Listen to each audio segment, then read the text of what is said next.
China and the US have not always been able to find ways to work together. 如果美方不踩刹车，继续沿着错误的道路狂飙下去，陷入对抗冲突。 One area that they have been able to collaborate successfully has been the movie business, even if that hasn't been without its problems either. Because I was in love with you. But so cozy did the relationship get that in the last decade, some films from the two countries have been hard to tell apart. But just as China was starting to assert its independence, the world came to a halt.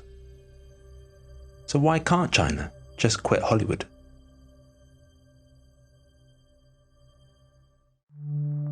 If you were a cinemagoer in early 1990s China, the films available to you would have consisted mostly of propaganda films approved by the communist regime, with the occasional older Hollywood film thrown in for good measure.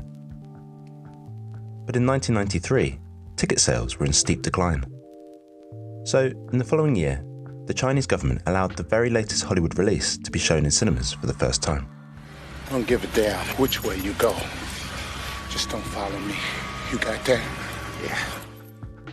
The move worked and paved the way for a decade of success.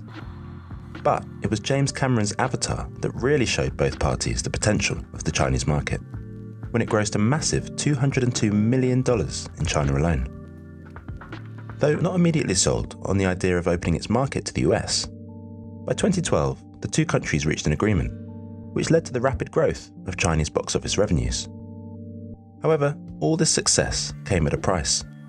Both parties came to rely on the added revenue, China from a bounty of new blockbuster imports, and the US from a successful new market, making them interdependent. Which is how we ended up with Tilda Swinton replacing a Tibetan character in Doctor Strange, the Taiwanese and Japanese flags being replaced in Top Gun Maverick, and lots of Chinese product placement in Transformers. May I finish my Shuhua milk, Donnie? Any film playing in China needs to be approved by the State Administration of Radio, Film and Television and adhere to their regulations, which Hollywood had been only too happy to accommodate, to keep the flow of money coming from Chinese sales. Which is why this alternate ending of Fight Club exists.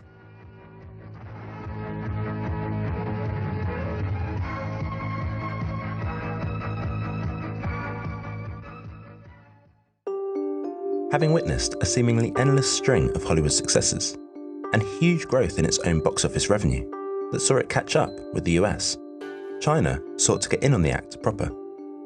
In an attempt to replicate the Hollywood model and avoid any awkward cultural differences altogether, China began to launch its own franchise-style films, like Wolf Warrior and The Wandering Earth, both of which bear more than a few similarities to their US counterparts.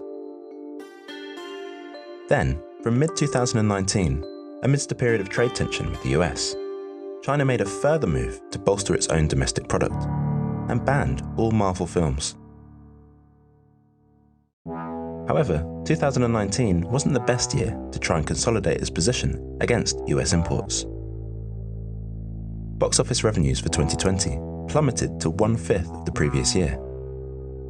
2021 saw numbers recover slightly, and there was even hope that the Marvel blackout was working too, as the Battle of Lake Changjin broke Chinese box office records, grossing over $899 million.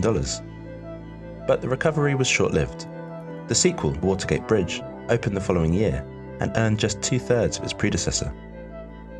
So, amid shaky economic projections and continuing zero-COVID policies, which saw just under half of Chinese cinemas in operation, a decision was made to end the Marvel blackout in 2023. But the U-turn failed. Wakanda Forever made just $15.2 million, a fraction of the success enjoyed by the last Marvel release pre-ban. All this leaves China in a bind. An increasing anti-American sentiment in China may have rendered viewing Hollywood films as unpatriotic. And US lawmakers are pushing to restrict spending funds on movies that are altered to appease Chinese censors. Chinese cinema audiences have grown used to an endless supply of Hollywood-style franchise blockbusters, which over time brings diminishing returns as audiences lose interest. Having become so dependent on each other after years of collaboration, both parties are now in need of each other more than they've ever been.